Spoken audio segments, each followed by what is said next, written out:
तेलंगाना के caste census में से इंफॉर्मेशन किस ग्रैन्युलैरिटी की आ रही है और किस टाइप की इंफॉर्मेशन आ रही है। तेलंगाना में जो कॉर्पोरेट स्ट्रक्चर है, CEOs, management team, senior management, ownership structure, उसमें आपको एक दलित नहीं मिलेगा, एक आदिवासी नहीं मिलेगा, एक पिछड़े वर्ग का व्यक्ति नहीं मिलेगा। मैं कह रहा हूं एक नहीं मिलेगा, मैं ये नहीं कह रहा हूं कि 1% नहीं मिलेगा, है ही नहीं। 90% of India is not represented there, first.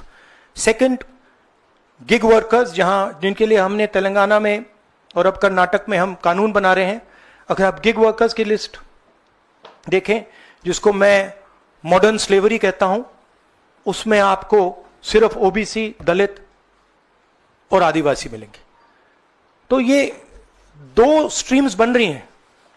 एक स्ट्रीम मजदूरी की स्ट्रीम, गरीबी की स्ट्रीम, बेरोजगारी की स्ट्रीम, जिसमें दलित, आदिवासी, पिछड़ा वर्ग है, और दूसरी स्ट्रीम जिसमें एक छोटी सी एलीट पूरे के पूरे सिस्टम को कंट्रोल कर रही है, उसके ऊपर अदानी जी, अंबानी जी बैठे हैं।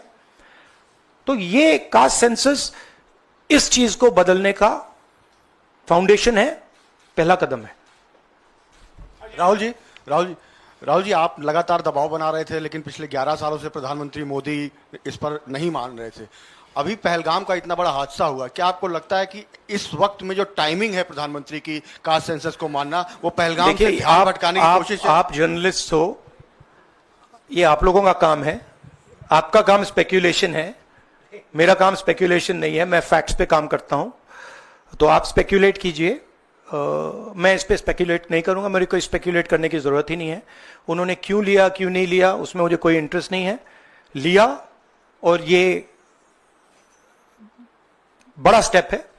मैं सिर्फ ये समझना चाहता हूं कि ये सेंसस कब होगा और ये किस प्रकार से सेंसस होगा, कौन से सवाल इसमें होंगे। क्योंकि आप कह सकते हो कि हमने सेंसस कर दिया और फिर रेलेवेंट सवाल आपने नहीं पूछे, तो फिर उसका कोई मतलब ही नहीं है।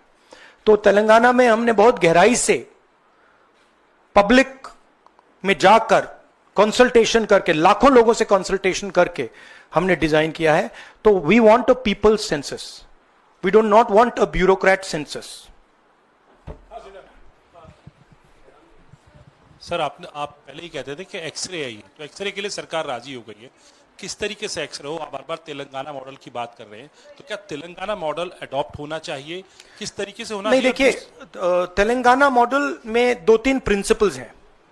पहला प्रिंसिपल है कि बंद कमरे में 5-10 ब्यूरोक्रेट्स ने उसको नहीं डिजाइन किया, ठीक है? क्योंकि फ्रैंकली बोलूं तो जिन कम्युनिटीज की हम मदद करने की कोशिश कर रहे हैं, उनकी होल्ड ब्यूरोक्रेसी में है ही नहीं। तो हम चाहते हैं मैस सेंसस, ओपन टेक्नोलॉजी का सेंसस, जहां हम स्टेक होल्डर से पूछें आपको एक्चुअली डिजाइन में आपकी क्या राय है, आप डिजाइन के बारे में क्या सोचते हो। यह तेलंगाना का first principle. Second principle Telangana में कि we have set up a expert group who is now going to study all the data and is going to present to the government of Telangana a vision based on caste census. So that is the second step. And third step, as you are already aware, Telangana has demolished that wall of 50%, right?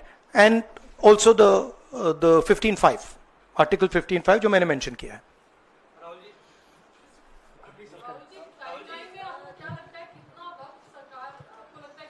मुझे लगता है, मेरी immediate suspicion है कि ये वो women's bill वाली strategy timeline वाली है, but I hope that better sense prevails.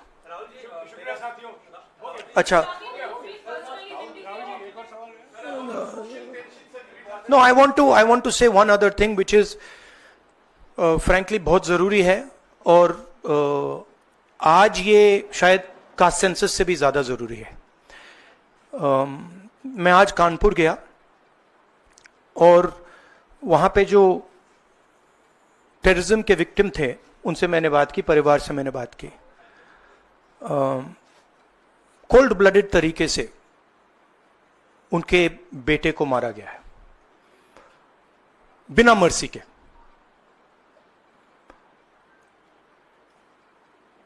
और 28 लोगों को ऐसे मारा गया है, बहुत सारे लोग घायल हुए हैं।